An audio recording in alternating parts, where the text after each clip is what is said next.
Aujourd'hui, c'est une petite vidéo sur l'isolation. Donc il est important d'isoler ces toits de ruche. Isoler du froid, mais surtout isoler de la chaleur. Il faut imaginer qu'une ruche en plein soleil, avec un toit plat en tôle, doit supporter des températures élevées. Sur mes ruches, je mets des toits plats en tôle. Très pratique d'utilisation. Bon, il existe des toits chalets, moins évidents pour travailler, pour poser matériel. Donc moi j'ai préféré utiliser des toits plats en tôle. C'est mon choix. Donc pour améliorer l'isolation, je vais poser une plaque de polystyrène extrudé. C'est des plaques qu'on trouve facilement dans les magasins de bricolage. Plaques qui font, voilà, on voit la plaque.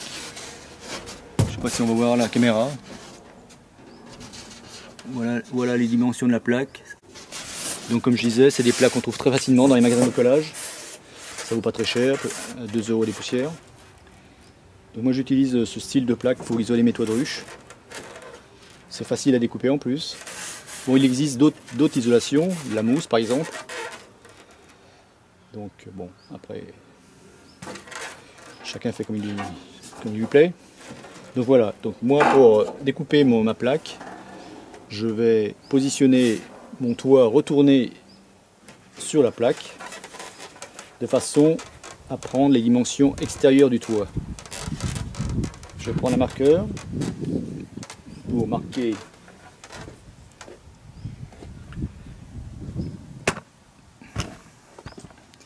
voilà, je vais marquer ici. J'ai bien positionné mon toit à l'envers, donc je marque sur le côté, hop, coup de trait, et l'autre côté aussi. Il faut surtout pas que ça bouge, voilà. Donc là j'ai marqué les dimensions extérieures du toit. C'est exprès, de façon après à pouvoir encastrer la plaque en force. Comme ça elle ne bouge plus, c'est terminé. Donc là maintenant je vais découper la plaque. Donc pour découper la plaque, j'utilise un cutter, une règle. Donc je positionne ma règle, allez hop. Voilà.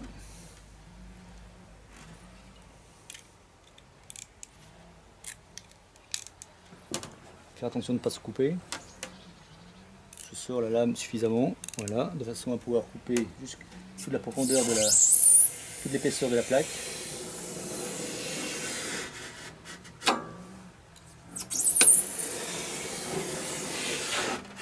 Voilà, ma plaque est coupée.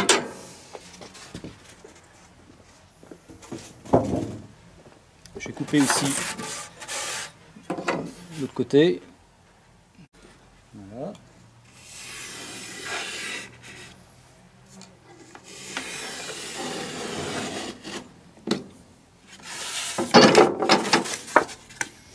Voilà, c'est fait. Donc maintenant, il ne reste plus qu'emboîter la plaque dans le toit. Donc là, mon toit. Alors c'est simple. Donc là il va rentrer en force bien entendu. Donc faut déjà mettre les angles. Rentrer déjà un côté.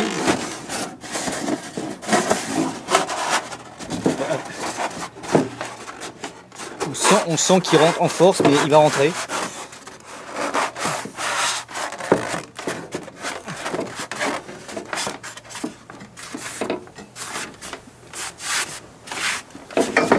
Voilà. Voilà, l'isolation est mise. Elle tombe pas. Terminé. Avec une plaque, on peut faire deux toits de ruche du cadre. 2 toits format d'Adam bien entendu. Donc là j'ai fait une isolation, je peux en faire un deuxième toit. Et je peux encore faire une ruchette 6 cadres. Donc c'est quand même assez intéressant pour le prix. 2 € et quelques, c'est pas énorme. Et ça facilite grandement le boulot des abeilles. Par contre, il est important quand même de prendre les dimensions extérieures du toit de façon à emboîter en force le polystyrène, la plaque de polystyrène. Sinon, elle aura tendance, quand vous allez retirer le toit, à se déplacer dans le toit. Donc c'est plutôt gênant. Donc en la emboîtant en force, elle ne bouge plus, c'est terminé, elle reste collée au toit. Bon, il y a aussi la solution de coller le polystyrène, mais bon, pourquoi utiliser des produits autres que le système D? En mettant la plaque en force, elle ne bouge plus et moi j'ai jamais été embêté. Dans certains cas, il est préférable d'utiliser la mousse. Voilà, je m'explique. Si par exemple les ruches sont situées en forêt, il y a beaucoup de fourmis en forêt. Donc en général, les fourmis, elles vont attaquer le polystyrène, elles vont essayer de se loger au-dessus de la colonie. Elles vont se loger, bien sûr, bien entendu, où il fait le plus chaud, c'est-à-dire sur le couvre-cadre. Donc elles vont pas hésiter à aller creuser des galeries dans le polystyrène. J'en ai une là qui est... Voilà un exemple. Un couvre-cadre, une isolation plutôt qui a été attaquée par les fourmis. On voit bien, elles ont creusé des galeries à l'intérieur. On peut voir, c'est incroyable. Voilà. Donc là, cette isolation n'est plus vraiment efficace. Donc c'est pour ça que je l'ai remplacé. Mais bon, le problème va plus se poser parce que maintenant je mets plus mes ruches en forêt. Donc, mais bon, si vous mettez des ruches en forêt, surtout s'il y a beaucoup de fourmis, il faut utiliser des couvre-cadres, des isolations en mousse. La mousse, elle craint moins ce problème. Dans les magasins apicoles, il existe des produits très efficaces. Mais bon, après chacun fait comme il a envie. Voilà pour cette vidéo, terminée.